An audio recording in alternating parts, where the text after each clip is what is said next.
নকশি কাঁথা একটা শিল্প যা প্রজন্ম পেরিয়ে চলে মায়ের হাত থেকে মেয়ের হাতে। মাটির গন্ধ মেশানো কাপড় থেকে নতুন করে উঠে আসে পুরনো গল্প। নকশি কাঁথা এটা শুধু সুতো আর কাপড় নয়, এটা এক একটা নারীর মমতার ভাষা। প্রতিটি সেলাই যেন এক একটা গল্প বলে।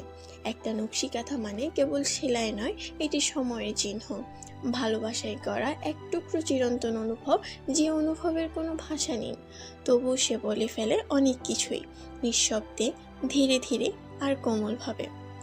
নকশি কাঁথা কেবল গায়ে দেওয়ার জিনিস নয়, এটা এক একটা নারীর হৃদয় দিয়ে লেখা জীবন্ত কবিতা, যেটা সে রচনা করে চুপি চুপি, নিঃশব্দে। এই কাঁথার প্রতিটি সুতো যেন জীবনের মলিন পৃষ্ঠা, আর প্রতিটি রং এক একটা আবেগের শিরোনাম। নকশি কাঁথা কখনো ফেলে দেওয়ার মতো পুরনো হয় না, কারণ এটা করা হয় হৃদয় দিয়ে, আর হৃদয়ের তৈরি জিনিস কখনোই পুরনো হয় না।